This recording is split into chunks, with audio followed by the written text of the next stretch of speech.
இந்த சட்டமன்ற தேர்தலில் நம்முடைய மாண்புமிகு முன்னாள் முதல்வர் திராவிட முன்னேற்ற கழகத்தினுடைய தலைவர் மு.க.ஸ்டாலின் அவர்கள் ராதாபுரம் சட்டமன்ற தொகுதியில் மீண்டும் போட்டியிடுவதற்கு வாய்ப்பை தந்தமைக்கு நன்றியை தெரிவித்துக் கொண்டு 5 ஆண்டு காலம் ஓய்வில்லாமல் மாண்புமிகு முதல்வர் அவர்கள் தமிழ்நாடு முழுவதும் சிறப்பான திட்டங்களை செய்து கொடுத்தார்.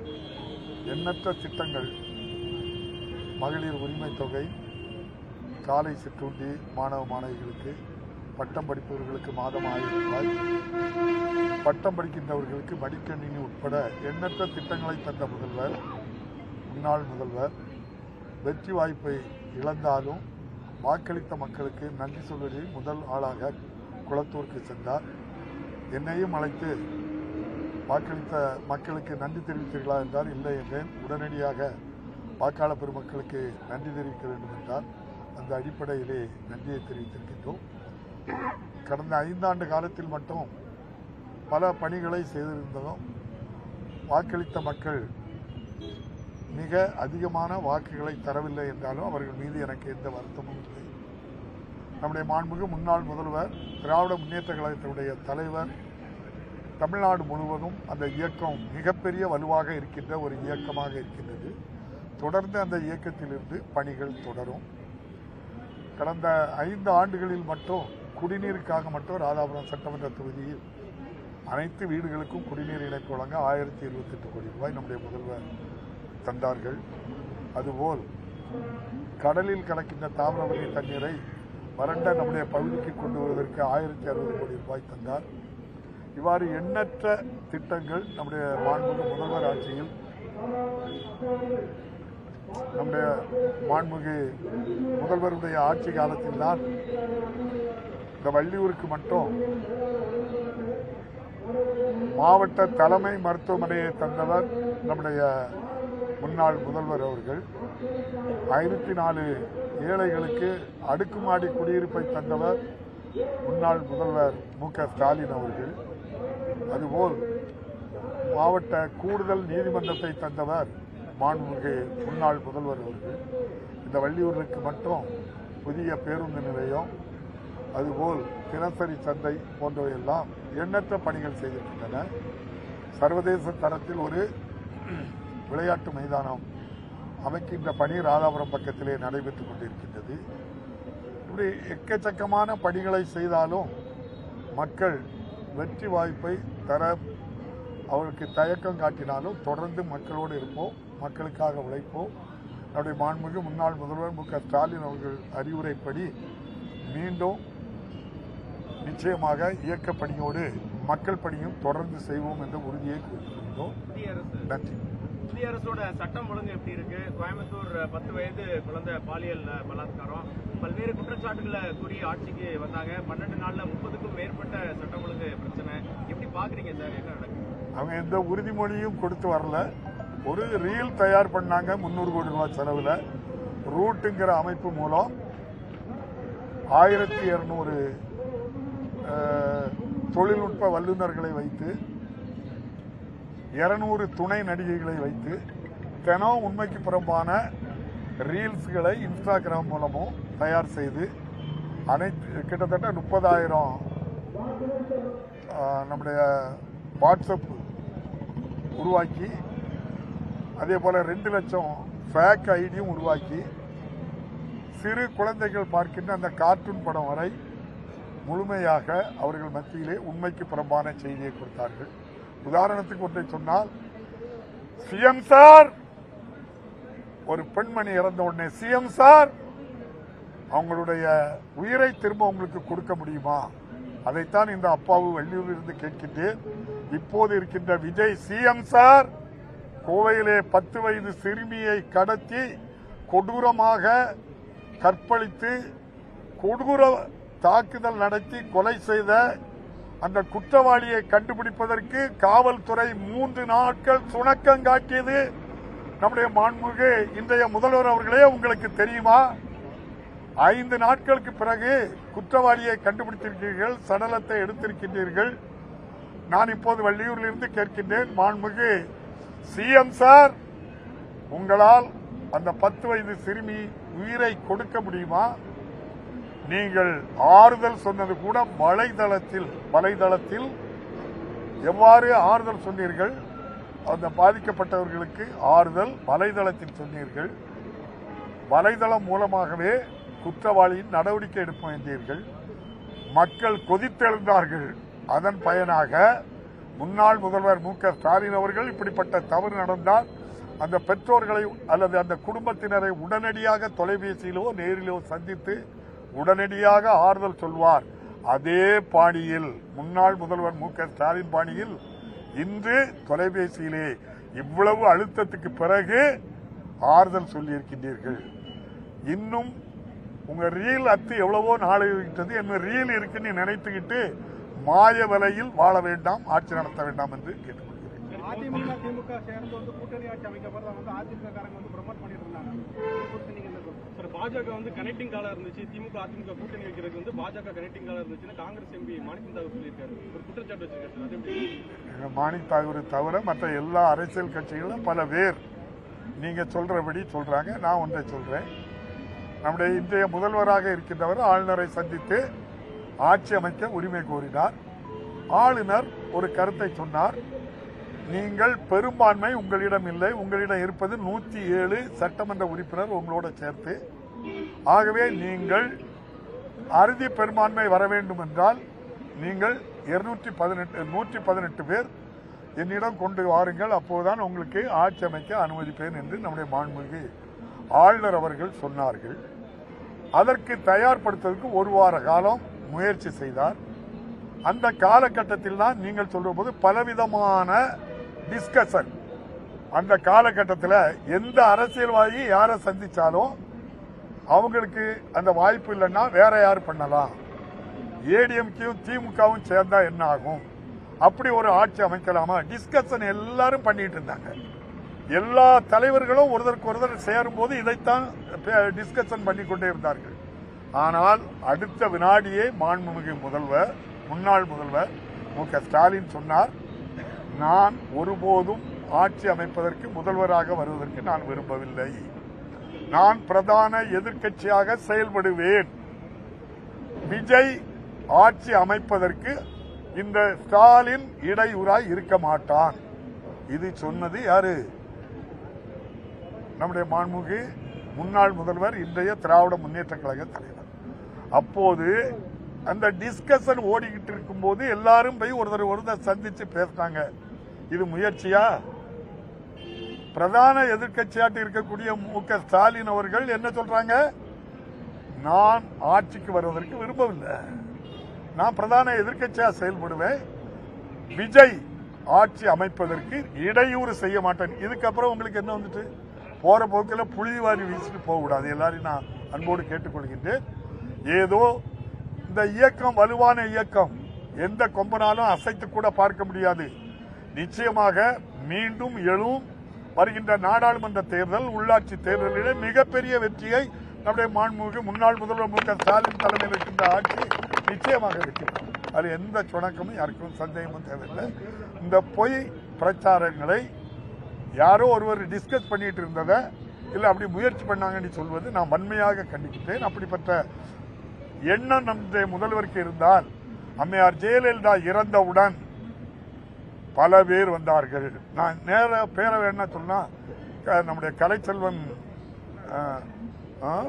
கலைராஜன், விபி கலைராஜன், சென்னை தெற்கு மாவட்ட செயலாளராக இருந்தவர் என்கிட்ட தான் வந்து சொன்னார்,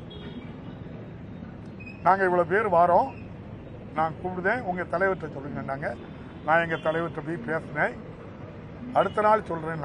அடுத்த நாள் சொல்லி மக்களை சந்திக்காமல் குறுக்கு வழியில் இந்த மு.க.ஸ்டாலின் ஆட்சிக்கு வரமாட்டேன். 4.5 ஆண்டு கால ஆட்சி இருந்தது, நான் கூட சொன்னேன் நோ, அப்பாவு மக்களை சந்தித்து தான் ஆட்சிக்கு வருவேன் என்று சொன்ன முதல்வர் முன்னாள் முதல்வர் மு.க.ஸ்டாலின் ஒருபோதும் இந்த குறுக்கு வழியில் ஒருபோதும் ஆசைப்பட மாட்டார். மற்ற கட்சிகளுக்கு ஆசை இருக்கலாம், ஆனால் நம்முடைய மாண்புமிகு முதல்வர் ஒருபோதும் அதை அனுமதிக்க மாட்டார். மின் வாரியத்துல 2.5 லட்சம் கோடி லாஸ்ல போயிட்டு இருக்குதுன்னு சொல்றாங்க. பல்வேறு இடங்கள்ல தொடர்ந்து மின்தடை ஏற்பட்டு இருக்காங்க. புதுசா பதவியேற்ற அமைச்சர்கள் அதுக்கு ஒவ்வொரு காரணம் சொல்றாங்க. பொதுமக்கள் ஒவ்வொரு இடத்துலயும் வெளியே வந்து போராட ஆரம்பிச்சிருக்காங்க. என்ன நடக்குது சார்?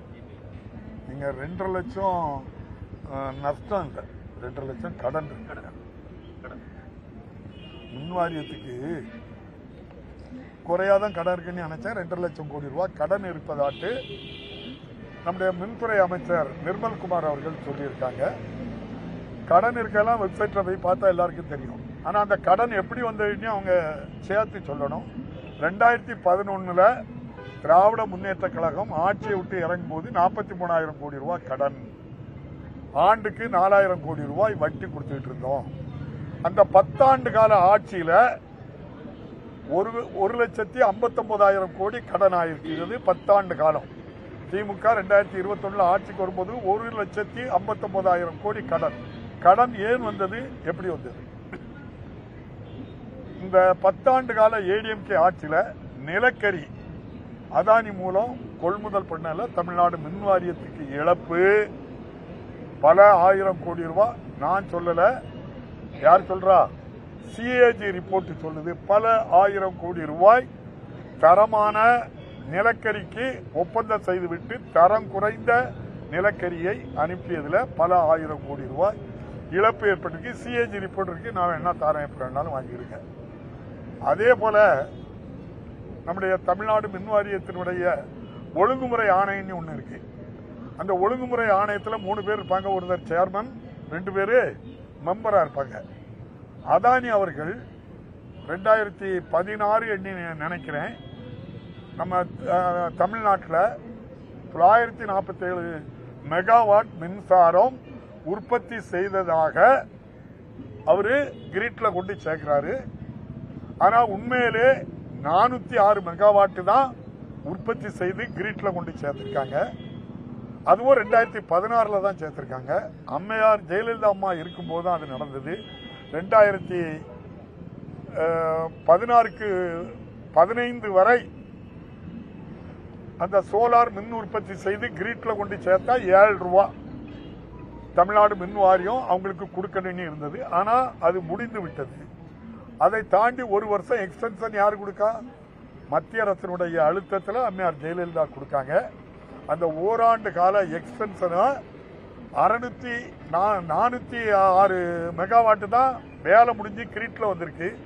ஆனா அப்போது இருந்த மின்துறை அமைச்சர் நத்த விஸ்வநாதன் அவர்கள் 947 மெகாவாட் வந்துட்டு உண்மைக்கு புறம்பான செய்தியை சொல்லி 947 மெகாவாட்டுக்கும் 7 ரூபாய் எக்ரிமெண்ட் பண்றாங்க ஒரு யூனிட்டுக்கு. அந்த காலகட்டத்தில் 3 ரூபா 50 பைசா தான் ஒரு யூனிட் மின்சாரம். நாகல்சாமி அதை சொல்றாரு, இந்த எக்ரிமெண்ட் பண்ணக்கூடாது, 3 ரூபா 50 பைசாக்கு உள்ளதை நீங்க 7 ரூபாய்க்கு பண்றீங்க. 20,000 கோடி ரூபாய் யாருக்கு இழப்பு ஏற்படும்? மின் வாரியத்துக்கு இழப்பு ஏற்படும் சொல்லி நாகல்சாமி அந்த பதவியை ரிசைன் பண்ணிட்டு உங்களை மாதிரி பொது வெளியில பத்திரிகையாளரை சந்திச்சாங்க. நான் கேட்கிறேன், இன்றைய முதல்வர் அவர்கள் இவற்றையெல்லாம் பார்க்காமல் கடன் ஏதோ திராவிட முன்னேற்ற கழக ஆட்சியில் வந்தது போலவும், அதுபோல் சோலார் மின் உற்பத்தி கடந்த கால ஆட்சியில் தான் தவறு செய்ததாகவும் 2 அதிகாரிகளை அவர்கள் தற்காலிக பணி நீக்கம் செய்திருக்கின்றார்கள். அதில் எனக்கு மாறுபட்ட கருத்தில் தவறு செய்திருந்தால் சரியான நடவடிக்கை எடுக்கட்டு, அதில் மாற்று கருத்தே இல்லை. ஆனால் வெளியே என்ன சொல்றாங்கன்னா, நம்முடைய மாண்புமிகு மின்துறை அமைச்சர் அவர்கள் ஏற்கனவே RSSல இருந்து அதானி கம்பெனியில் பல ஆண்டு வேலை பார்த்து இப்போது இந்த சோலார் பவர் அவ்வளவுமே அதானிட்ட கொடுக்கறதுக்கு அடகு வைக்கிறதுக்காக இப்படிப்பட்ட சதி திட்டத்தை செய்ததாட்ட நான் சொல்லல. நீங்க நக்கீரன் பத்திரிகை பாருங்க, அதிலே எழுதியிருக்கு. எல்லாருமே பேசுறாங்க. இப்போ இதை தனியார்கிட்ட நம்முடைய தமிழ்நாடு மின் வாரியத்தை தனியார்கிட்ட, அதுவும் அதானிட்ட ஒப்படைக்குள்ள முயற்சி தான் திராவிட முன்னேற்ற கழக ஆட்சியில் இப்படி தவறு நடந்ததா சொல்றாங்க. அது உண்மைக்கு புறம்பான செய்தி. திராவிட முன்னேற்ற கழக ஆட்சியில் தவறு செய்திருந்தா நடவடிக்கை எடுக்கட்டு, எதையும் சேர்த்து எடுக்கணும். நிலக்கரி, தரமற்ற நிலக்கரி யார் ஆட்சியில் 406 மெகாவாட்டை உற்பத்தி பண்ணிட்டு 947க்கு ரூபாய் எக்ரிமெண்ட் பண்ணது அந்த முறைகேடுகள் எல்லாம் சேர்த்து சார். ஆக இந்த அளவுக்கு கடன் வந்திருக்க காரணம் கடந்த 10 ஆண்டு கால ஆட்சி தான். சாரி, நம்முடைய திராவிட முன்னேற்ற கழக ஆட்சி வர முன்னால உள்ள 10 ஆண்டு கால ஆட்சி. 2 அணியா அதிமுக சட்டசபையில கொறடா உத்தரவை மீறிய 25 அதிமுக எம்எல்ஏக்கள். புது சபாநாயகர் என்ன பண்ணணும்? சபாநாயகரா இருந்தவங்க நீங்க என்ன நினைக்கிறீங்க? இந்த மாதிரி நடவடிக்கைகளை நோக்கி இருக்கும். நாளைக்கு பல தடவை நான் அதை சொல்லிட்டேன், தொலைபேசி வாயிலாட்டும் பல சேனல்களில் பண்ணியிருக்கேன். அதாவது ஒரு சிம்பல்ல ஜெயிச்சு சட்டமன்றத்துக்குள்ள வந்தா அந்த சட்டமன்ற உறுப்பினர்களாக சேர்ந்து ஒரு தலைவரை தேர்ந்தெடுப்பாங்க. அதை சட்டமன்றத்தை அறிவிக்கிறது அந்த கட்சியினுடைய தலைமை தான் அறிவிக்கும். அதுபோல அதிமுகத்தினுடைய பொதுச் செயலாளர் எடப்பாடி அவர்கள் யார் தலைவர், யாரு விப்பு கொறடா என்பதையெல்லாம் யார் தான் அறிவிக்கணும். அவரு கொடுப்பதை இவங்க அக்செப்ட் பண்ணணும். அதுக்கு நேர்மாறாக நம்முடைய முன்னாள் அமைச்சர் வேலுமணி அவர்கள், நம்முடைய CV சண்முகம் போன்றவர்கள் எல்லாம் தனி அணியாக பிரிந்து வந்ததை பற்றி கவலை இல்லை. அவர்கள் பிரிந்து வாக்களிக்க முதல் நாளே இன்றைய முதல்வர் அவர்கள் அவருடைய இல்லத்துக்கு சென்றது மிகப்பெரிய தவறு.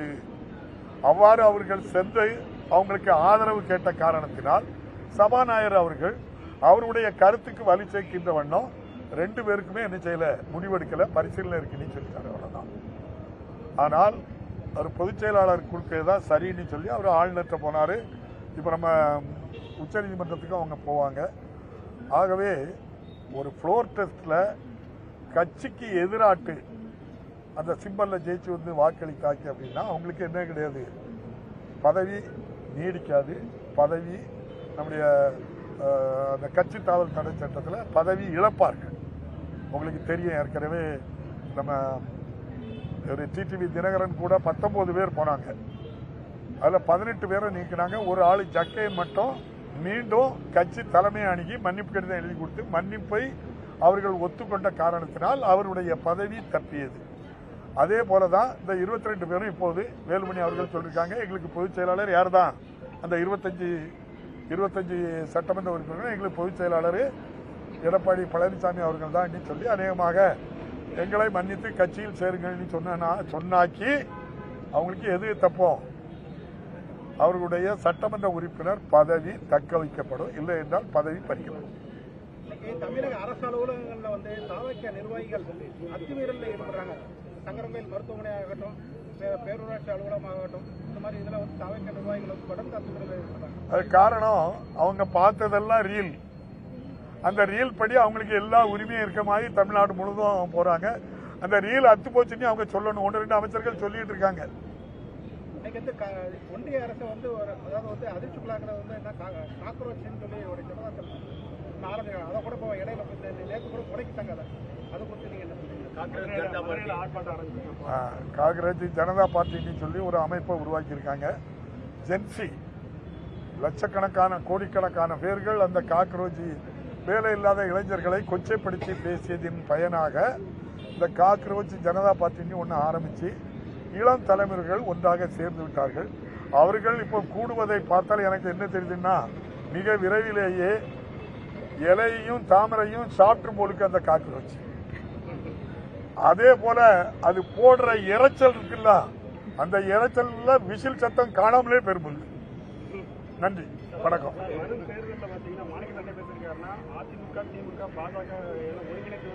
அதாவது கற்பனையில திராவிட முன்னேற்ற கழகத்துக்கு மீது அவங்க புழுதி வாரி வீசுவாங்க. எப்படி நிறைய பேர் வீசாங்க, அதோட சேர்த்து வீசுவோம் அப்படின்னு வீசுவாங்க. ஒருபோதும் கொள்கையிலிருந்து திராவிட முன்னேற்ற கழகம் ஒருபோதும் மாறாது.